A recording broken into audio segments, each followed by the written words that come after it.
وَأَقَامَ الصَّلَاةَ وَآتَى الزَّكَاةَ، اور قائم کی اس نے نماز اور ادا کی اس نے زکوٰۃ۔ اب دیکھیے یہاں ارکان اسلام میں سے اہم ترین ارکان جو ہیں اب ذکر آ رہا ہے۔ میں پہلے بیان کر چکا ہوں کہ ترتیب عنوان کے اعتبار سے موضوع کیا ہے۔ ارکان اسلام کی بحث ہوگی تو کلمہ شہادت کے فوراً بعد اقامت الصلاۃ و ایتاء الزکاۃ، لیکن یہاں بحث ہو رہی ہے نیکی کی۔ نیکی کی حقیقت کیا ہے؟ اس میں وہ ہمدردی کا مادہ وہ پہلے ہے اور نماز اور زکوٰۃ بعد میں۔ اور ان دونوں چیزوں پر غور کیجئے تو ایک عجیب جو ہے اس میں حکمت نظر آتی ہے کہ اس سے پہلے جو دو چیزیں ہمارے سامنے آئی ہیں نیکی کی بحث میں، ایک ایمان اور ایک خرچ کر سکنا، ضرورت مندوں کی ضرورتیں پوری کرنا، میں اپنے مال کو خرچ کر سکنا۔ اب ان دونوں کے لیے گویا کہ دو ستون گاڑ دیے گئے ہیں ہمارے دین کے نظام میں۔ ایمان کو تازہ رکھنے کے لیے نماز ہے، دن میں 5 مرتبہ اپنے مصروفیات سے نکلو۔ صبح کی نیند بڑی سہانی ہوتی ہے، اسے توڑ کر اٹھو اور اٹھو اللہ کے حضور میں حاضر ہو، کھڑے ہو جاؤ، وضو کرو، کھڑے ہو جاؤ، نماز پڑھو، اللہ سے اپنا عہد جو ہے تازہ کرو۔ ایاک نعبد و ایاک نستعین، اللہ تعالیٰ کے ساتھ اپنے اس عہد کو دوبارہ استوار کرو، تازہ کرو۔ بڑا پیارا شعر ہے حفیظ جالندری کا کہ سرکشی نے کر دیے دھندلے نقوش بندگی، آؤ سجدے میں گریں لوح جبیں تازہ کریں۔ لوح کہتے تختی کو، جیسے تختی ہوتی تھی ہم لکھتے تھے پھر تازہ کرتے تھے اسے، اس کے اوپر پھر دوبارہ گاچنی سے اس کو دوبارہ جو ہے تاکہ اس پر لکھا جا سکے۔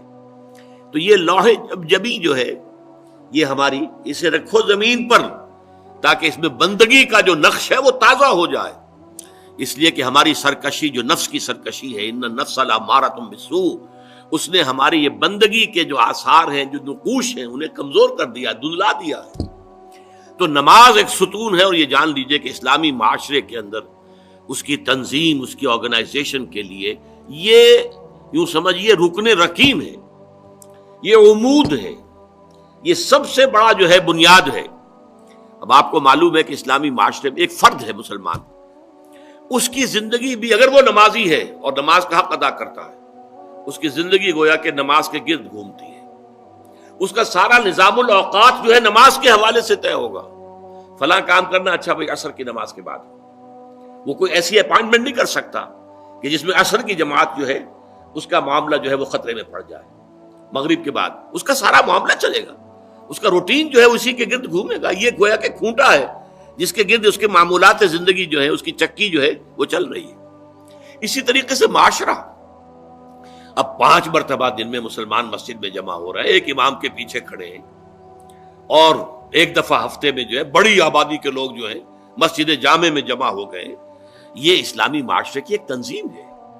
سال میں 2 مرتبہ جو ہے آبادی سے باہر کسی بڑے کھلے میدان میں لوگ چلے گئے ہیں عیدین کے لیے، اور سال میں 1 مرتبہ جو ہے پوری دنیا سے کشاں کہاں کہاں سے گورے بھی اور کالے بھی اور پیلے بھی مسلمان کہاں سے چلے آ رہے ہیں، ہر مسلک، ہر فقہ کے ماننے والے۔ یہ ایک تنظیم ہے جو نماز کے گرد اور حج کے گرد ہو رہی ہے، اور یہ نماز جو ہے در حقیقت بندے کا تعلق اللہ کے ساتھ استوار کرنے کا سب سے بڑا ذریعہ ہے، اس لیے کہ ہمارے معمولات جو ہیں وہ ہمیں اللہ سے غافل کر دیتے ہیں، ہم گم ہو کر رہ جاتے ہیں۔ وہ بڑا پیارا شعر ہے اقبال کا، کافر کی یہ پہچان کہ آفاق میں گم ہے، مومن کی یہ پہچان کہ گم اس میں ہے آفاق۔ آفاق میں گم ہو جانا، میرا یہ کام ہے، یہ کام ہے، یہ کام ہے، یہ کام ہے، یہ کرنا، وہاں جانا، وہاں سے وہاں جانا، وہاں سے وہاں جانا، ایک چکر ہے، ایک روٹین ہے، انسان گم ہو گیا۔ کہاں خدا کا خیال، کہاں آخرت کا خیال، آئے گا ہی نہیں، گم ہو گئے۔ اور ایک وہ ہے کہ جو گویا کہ دنیا میں رہتا ہے، بازار سے گزرا ہوں، خریدار نہیں ہوں، دنیا میں رہو اور دنیا میں گم نہ ہو جاؤ، بلکہ دنیا تمہارے اندر آ جائے، تمہارے قابو میں آ جائے، تمہارے تابع ہو جائے، تمہارے سارے معمولات تمہارے اپنے فیصلے کے، تمہاری خودی کے تابع ہو جائیں۔ یہ کیفیت ہے در حقیقت کے جو مطلوب ہے۔ اسی لیے فرمایا حضرت موسیٰ علیہ السلام کی پہلی جو حاضری ہوئی تھی اور اسی میں انہیں رسالت عطا ہوئی، تو اس کی پہلی وحی سورہ طٰہٰ کے شروع کی آیات میں ہے وَأَقِمِ الصَّلَاةَ لِذِكْرِی، دیکھو میری نماز میرے ذکر کے لیے، میری یاد کے لیے نماز کو قائم رکھو. الصلاۃ عماد الدین حضور فرما رہے ہیں، یہ دین کا ستون ہے. اس دین کی عمارت اس پر کھڑی ہوئی. جیسا کہ میں نے عرض کیا، ہمارے شخصی بھی معاملات اور معمولات اس کے گرد گھومے، اور ہماری اجتماعیت جو ہے